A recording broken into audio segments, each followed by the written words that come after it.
Assalamualaikum warahmatullahi wabarakatuh. Perkenalkan, saya Nia Oktariza, NIM 1914070021. Saya dari kelas PGMIA BP 19. Di sini saya akan menjelaskan materi yang pertama, yaitu isu-isu yang berkaitan dengan pembelajaran IPA, yaitunya PJJ, daring dan ruling. Yang PJJ adalah pendidikan sistem belajar yang dilakukan oleh peserta didik dan struktur guru melalui media atau biasanya sistem telekomunikasi interaktif untuk menghubungkan keduanya. Dalam proses pembelajaran di sekolah pada masa pandemi COVID-19 mempunyai banyak permasalahan yang dihadapi. Pandemi COVID-19 yang melanda dunia termasuk di Indonesia mengharuskan mengambil sikap dalam mencegah penularan yang lebih luas, termasuk sektor pendidikan. Berkaitan dengan hal tersebut, Kementerian Pendidikan dan Kebudayaan mengambil sikap tegas untuk mengeluarkan beberapa surat edaran berkaitan dengan kebijakan dalam masa darurat penyebaran COVID-19. Daring dan luring merupakan permasalahan yang dikemukakan dalam hal ini adalah rendahnya kompetensi guru dalam pembelajaran daring dan luring yang sesuai standar proses pada masa mewabahnya COVID-19. Sedangkan tugas guru adalah melaksanakan pembelajaran agar tercapai tujuan pembelajaran secara maksimal. Pembelajaran daring merupakan salah satu cara menanggulangi masalah pendidikan tentang penyelenggaraan pembelajaran. Luring menurut Suhendar 2020 di dalam KBBI, luring adalah akronim dari luar jaringan terputus dan dari jaringan komputer. Adapun kendala dalam pembelajaran daring seperti yang pertama, yaitu lokasi rumah tidak terjangkau jaringan internet termasuk kuota internet murid minimalis. Yang kedua yaitu pendidikan pembelajaran yang digunakan para guru dominan monoton dan membuat para murid merasa jenuh atau bosan. Yang ketiga yaitu pembelajaran dominan belum interaktif. Sistem pembelajaran luring merupakan sistem pembelajaran yang memerlukan tatap muka.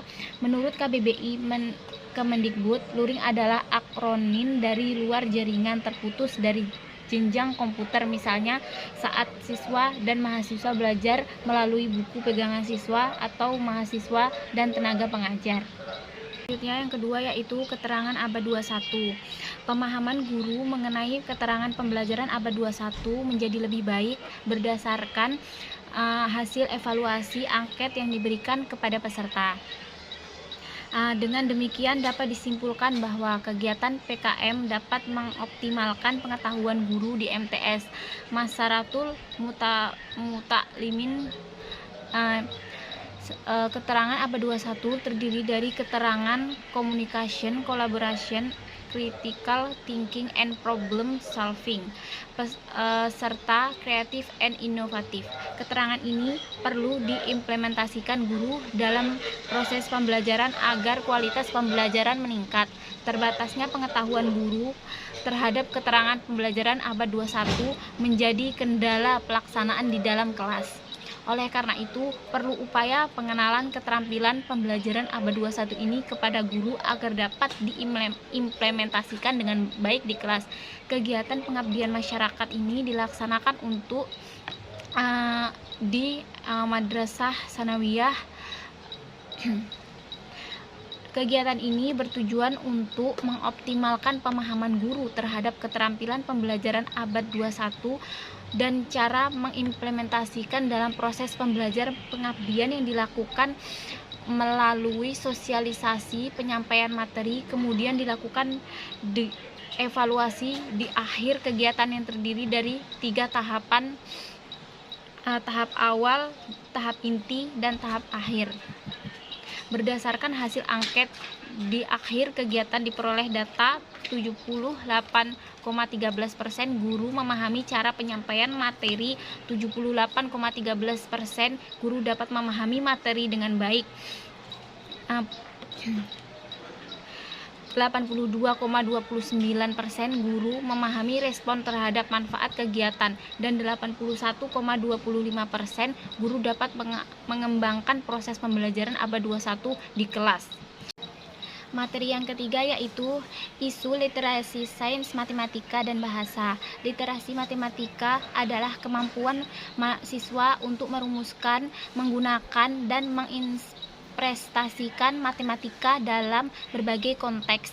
Hal ini mencakup penalaran matematika dan penggunaan konsep, prosedur, fakta, dan alat matematis untuk menggambarkan, menjelaskan, serta memprediksi fenomena.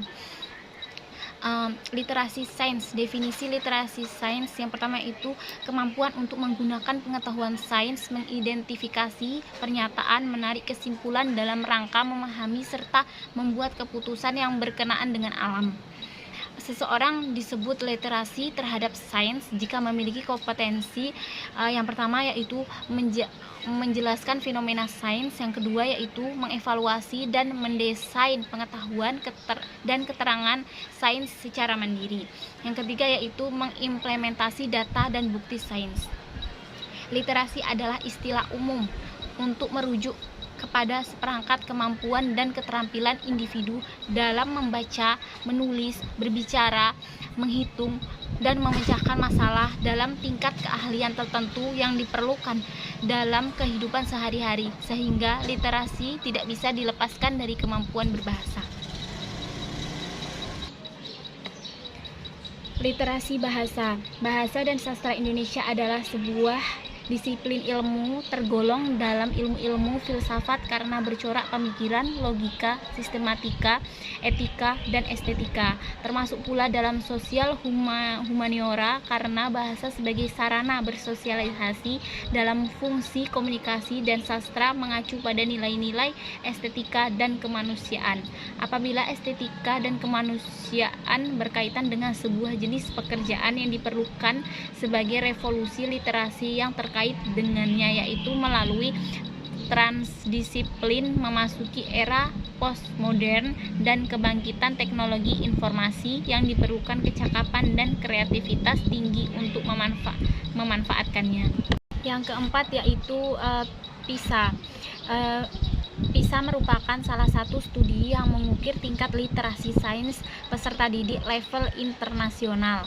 Hasil beberapa penelitian mengungkapkan bahwa kemampuan literasi kimia peserta didik Indonesia tergolong rendah. Peserta didik belum mampu menggunakan konsep kimia dalam menyelesaikan tes yang diberikan. Salah satu upaya meningkatkan kemampuan literasi kimia peserta didik adalah menggunakan instrumen penilaian yang mengacu pada Framework Literasi Sains PISA 2015. PISA adalah suatu studi internasional di bidang pendidikan yang diselenggarakan oleh orang internasional bidang kerjasama dan pembangunan ekonomi. PISA bertujuan untuk menghasilkan instrumen penilaian tipe PISA dalam materi reaksi redoks and elektronik kimia untuk mengevaluasi literasi kimia dengan tingkat validitas yang memadai. Manfaat PISA yang pertama yaitu mendapatkan data-data pengembangan pendidikan secara akurat. Yang kedua, saling berbagi pengalaman. Yang ketiga yaitu mengetahui kekurangan suatu sistem pendidikan. Dan yang keempat yaitu membandingkan capaian kompetensi kecakapan hidup siswa Indonesia terhadap standar internasional. Yang kelima yaitu isu TIMSS. TIMSS merupakan Trend in International Thematic and Science Study. TIMSS adalah studi internasional tentang kecenderungan atau arah perkembangan matematika dan sains. Studi ini diselenggarakan oleh International Association for Evaluation of Educational Achievement, sebuah asosiasi internasional yang menilai prestasi pendidikan. Tujuan TIMS adalah meningkatkan pengajaran dan pembelajaran matematika dan IPA dengan cara menyediakan data tentang prestasi siswa dalam kaitannya dengan bentuk kurikulum, praktik pengajaran, dan lingkungan sekolah yang berbeda-beda. Latar belakang TIMS yang pertama yaitu sasaran, yang kedua yaitu tempo, yang ketiga yaitu anjuran, yang keempat yaitu objektif. Materi yang keenam yaitu isu tentang KPS. Kartu Perlindungan Sosial adalah kartu yang diterbitkan dalam pemerintah Indonesia melalui Kementerian Sosial dalam rangka program percepatan dan perluasan sosial. Tujuannya yaitu untuk mendeskripsikan keterlaksanaan dan keterampilan proses sains peserta didik setelah dilaksanakan pembelajaran learning cycle 7E untuk melatihkan keterampilan proses sains pada materi asam basa. Instrumen yang digunakan adalah lembar pengamatan keterlaksanaan pembelajaran learning. Jenis penelitian yang digunakan adalah pro-eksperimental dan menggunakan rancangan one group process compacted. Hakikat IPA yang pertama yaitu prosesnya mengamati, mengukur, merumuskan hipotesis, melakukan eksperimen, merumuskan kesimpulan. Sikapnya yaitu memiliki rasa ingin tahu, jujur, optimis, dan terbuka. Produknya yaitu konsep, prinsip, hukum, dan teori. Materi yang ketujuh yaitu generasi Z, generasi alfa, serta generasi digital. Generasi digital natif adalah orang-orang yang terlahir sesudah tahun 1980, hampir sama dengan pendapat sebelumnya. Generasi ini terlahir dan dibesarkan pada lingkungan yang menggunakan teknologi digital dan kehidupan sehari-hari. Generasi alfa adalah anak dari generasi millennials dan adik dari generasi Z. Kelompok yang masuk dalam generasi ini adalah mereka yang lahir pada tahun 2010 sampai 2025. Sebutan generasi alfa muncul pada tahun 2005. Nama ini ditentukan dari hasil survei yang diadakan oleh Mark Miskridle, seorang analisis sosial dan demografi. Dan yang terakhir yaitu pembelajaran tematik terpadu. Pengolahan pembelajaran tematik terpadu yaitu evaluasi menggunakan supervisi akademik. Selanjutnya pelaksanaan yaitu memiliki pemanfaat dan pendampingan. Perencanaannya menyediakan dokumen pengaturan SDM, pemenuhan sarana pembelajaran. Salah satu problematika pendidikan di Indonesia yang terbesar adalah rendahnya mutu pendidikan dasar di SD atau MI yang sangat menentukan bagi kelanjutan pendidikan berikutnya. Pemerintah sesungguhnya telah mengupayakan berbagai kebijakan untuk mengatasi hal tersebut, namun terbukti belum menghasilkan perbaikan yang didefinisikan. Dilihat dari pengamatan di lapangan, problematika rendahnya mutu pendidikan ini tampaknya lebih karena faktor mutu proses pembelajaran yang masih jauh dari kebutuhan psikologi peserta didik. Namun dengan ditetapkannya kurikulum 2013 yang mengamatkan kepada setiap guru di SD atau MI agar menggunakan pendekatan pembelajaran tematik terpadu. Pembelajaran tematik terpadu adalah terobosan cerdas karena selaras dengan karakteristik berpikir peserta didik yang masih operasional, konkret, dan holistik. Sekian penjelasan materi yang pertama. Sekian, assalamualaikum warahmatullahi wabarakatuh.